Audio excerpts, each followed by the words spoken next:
आज हमारी पूरी स्टेट बॉडी यहाँ इकट्ठा हुई थी और हमने सामूहिक रूप से एक फैसला लिया है।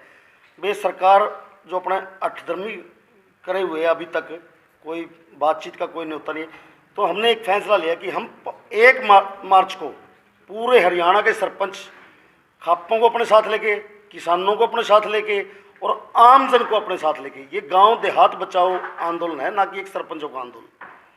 हम अपने अपने गांव देहात को बचाने के लिए 1 मार्च को पंचकुला के सेक्टर 5 के अंदर शालीमार ग्राउंड के अंदर इकट्ठे होंगे।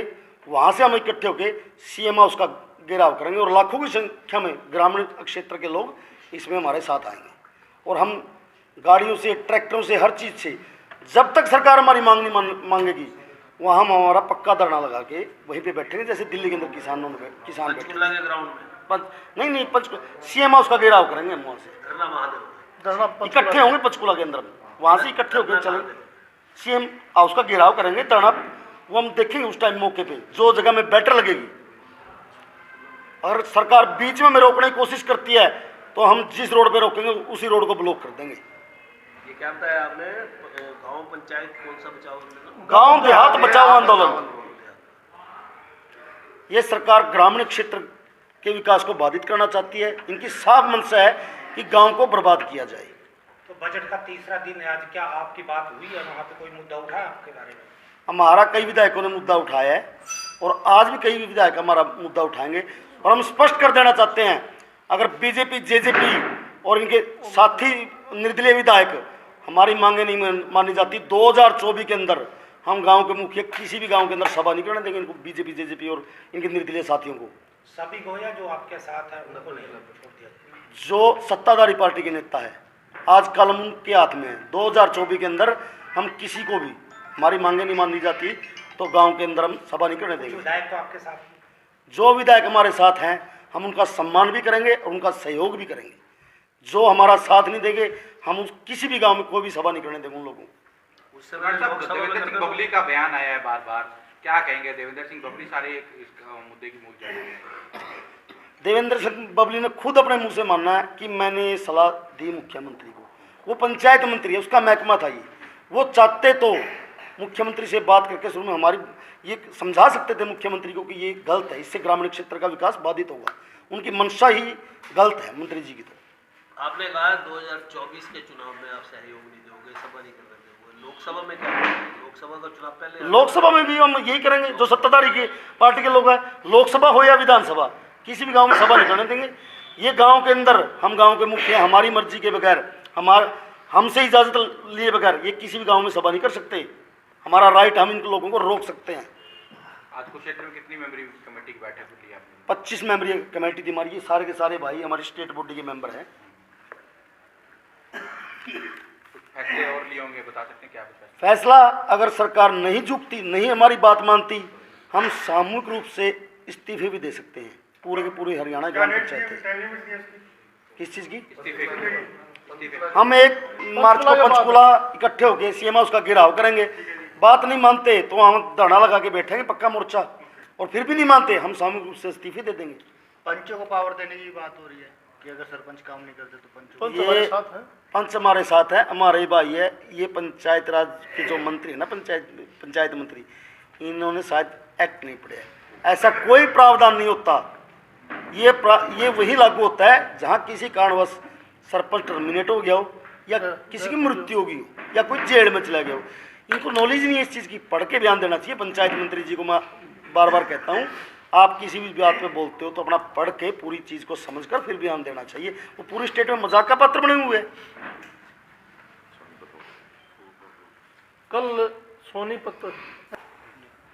सोनीपत के एक्शन पंचायत राज ने सुबह इस्तीफा दिया जी। वो इसलिए दिया है, बड़ौदा हल्के में प्रेस का मुद्दा था, उसमें हमारे जो विधायक जी हैं बड़ौदा हल्के से, जिसको हम लाड प्यार से भालू बोलते हैं, तो उसने मुद्दा दिखा देना, फोटो दिखाया, आपने विधानसभा मीडिया में देखे होंगे कि ये प्रेस बनकर तैयार हो रही है और पंचायत एक्शन ये कहता है कि इसका एस्टीमेट भेज रखा है। तो एस्टीमेट का पैसा किस जा बबली जे मजागा, खटरी जे मजागा, जो चीज़ धरातल पर बनकर तैयार हो चुकी है तो उसका एस्टीमेट भेजना मतलब क्या है? यह ई ट्रेनिंग है, यह ठेका प्रथा है, इसको बंद करी जाएगी। इतने ये गांव देहात नहीं बचाएंगे, इतना गांव देहात को खत्म हो जाएगा। कुछ तो ऑनलाइन खत्म कर दिया है, कुछ ये सरकार इसलिए खत्म करी, जो हमारे गांव में जो स्टोर है स्टोर भी बंद होने का कगार पहुंच चुके हैं। तो हम अपने गांव देहात को बचाएंगे, इसके लिए हम इस्तीफे भी देंगे, गिरफ्तारियाँ भी देंगे। अर्चन सीम और उसका घेराव से हमने 2 महीने लग जाए, वापस नहीं आएंगे, अपना राशन पानी लेकर जाएंगे, वहीं रहेंगे। निर्भय सांगवान जी, मुरादपुर टेकना जी गाँव। मंत्री जब भी कहीं प्रेस वालों के सामने बोलता है तो एक बात बोलता है कि पहली बार ऐसा हुआ है कि जब कोई भी सरकार सरपंचों के पास गई है, जनप्रतिनिधि के पास गई है, जबकि जब इसने ये कार्यक्रम चलाया था 22 के 22 डिस्ट्रिक्ट में जाने का, तो उसमें सबसे पहला इसका कार्यक्रम था भिवाड़ी में, और भिवाड़ी से मैं हूँ, मेरा गांव कड़वा से, नाम आशीष है जी, सरपंच हूँ। तो हमने इसका वहीं से बातचीत करने की कोशिश की थी। हमने उस टाइम पे इसका विरोध नहीं किया था कि भाई ये लेके आए हैं, इनसे बातचीत करने की कोशिश की थी। जब हमने इनसे बातचीत करने की कोशिश की, जो इसने मुहिम चलाई थी, ये सरकार चलाने की जो बात कर रहा है, वो बोल रहा है कि हमने मान सम्मान देने का काम किया और जाके उनकी समस्याएं जानने की कोशिश की है। तो सबसे पहले मैं बता दूं, ना तो हमारी कोई बातें सुनी गई थी उस टाइम पे जब बबली साहब वहाँ गए थे, ना तो कोई बातें सुनी गई। उसके बाद इन्होंने वहाँ बोला था प्रेस के सामने कि मैं थमने की मैं बोल दूंगा तो थारा भिड़ड़ लड़ जाएगी। हमने उस टाइम पर शपथ ले 1 या 2 दिन होया था, तो हमारा भिड़ड़ क्या की लड़ जाएगी, हमने क्या कर दिया। जब तक इसने कुछ कोई सरपंच ने काम चालू नहीं करा, सरपंच अपनी पावर नहीं ली थी, उस टाइम इसने यह बात बोल दी थी। और जब जितने भी वो डिस्ट्रिक्ट में गया, हर डिस्ट्रिक्ट में जड़ोड़े कारतूस चोर बोलने का इसने काम करा। तो यो मान सम्मान था इसका। यो बार बार हर प्रेस के सामने यह बात बोल रहा है कि हमने जाके मान सम्मान देने का काम किया। तो जब यो मान सम्मान हो है तो हम कहना चाहो, हम मंत्री साहब आप और आगे भविष्य में ऐसा मान सम्मान किसी भी प्रतिनिधि ने कदे भविष्य में ना दियो। और यह बात की जो बार बार बढ़ाई करो हो, इसकी पहले देख लो, सबसे पहले आवाज उठाई थी हमने भिवाड़ी में, जब पहली बार इसकी हुई थी, हम बातचीत करने की कोशिश करी थी, तो इसने कोई भी हमारे बातचीत नहीं करी। हमने यह बात कह की चाल पड़ा था, अगले मैं कह दूंगा तो थारा भिड़ड़ लड़ जाएगी। तो मंत्री जी, धन्यवाद भाई। हरियाणा सरकार से हम एक आग्रह उठाना चाहते हैं, पंचायत मंत्री सही है या सरपंच सही है। जबकि पंचायत मंत्री बने हैं देवेंद्र सिंह बबली, टोहाना हल्के के अंदर जो कागजों में काम हुआ है और धरातल पे काम हुआ है, कृपया उसकी जांच करवा ले। इन मंत्री जी की मंशा पब्लिक के सामने आ जाएगी। क्या मनसा इनकी, ठेका प्रथा क्यों लागू करना चाहते हैं। और हम एक चुनौती भी देना चाहते हैं पंचायत मंत्री जी को। मैंने पहले ही बोला है, किसी भी हल्के से किसी भी पार्टी से चुनाव लड़ ले, हमारे हरियाणा के सरपंचों ने कसम खाई, इनको हम जीतने नहीं देंगे किसी भी हल्के से। इसने ग्राम पंचायतों की बेइज्जती की है। आज तक किसी भी नेता ने ग्राम पंचायतों को चोर नहीं बोला था पूरे हरियाणा के अंदर आज तक, लेकिन इस आदमी ने ग्रामीण क्षेत्र के लोगों की बेइज्जती करने का काम किया है। इसका हम बदला 2024 में इनको कहीं से भी नहीं जीतने देंगे। और जो पार्टी इन पंचायत मंत्री जी को टिकट देगी, उसका इतना बुरा हाल होगा आप सोच भी नहीं सकते। अब पे बोला हुआ उन्होंने, सरपंचों को कुतरे भी बोल दिया और लंगेड़े भी बोल दिया। मैं आपको दिखा देता हूँ कि पीटीसी चैनल पे बोला, और फूके हुए कारतूस भी बोल दिया और चोर भी बोल दिया।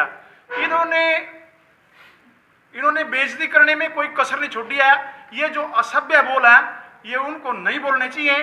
और ये जो भी शब्द हैं, ये बिल्कुल निकम्मेपने का काम किया है। और मंत्रियों को ऐसे असभ्य शब्द कभी नहीं बोलने चाहिए। और जो उन्होंने ये बहुत बात बोली है कि मेरा पिता और मेरा बाबा कभी पंच भी नहीं बना है, यदि वो राजनीति में पुराने खानदानी होते तो ये असभ्य शब्द कभी नहीं बोलते।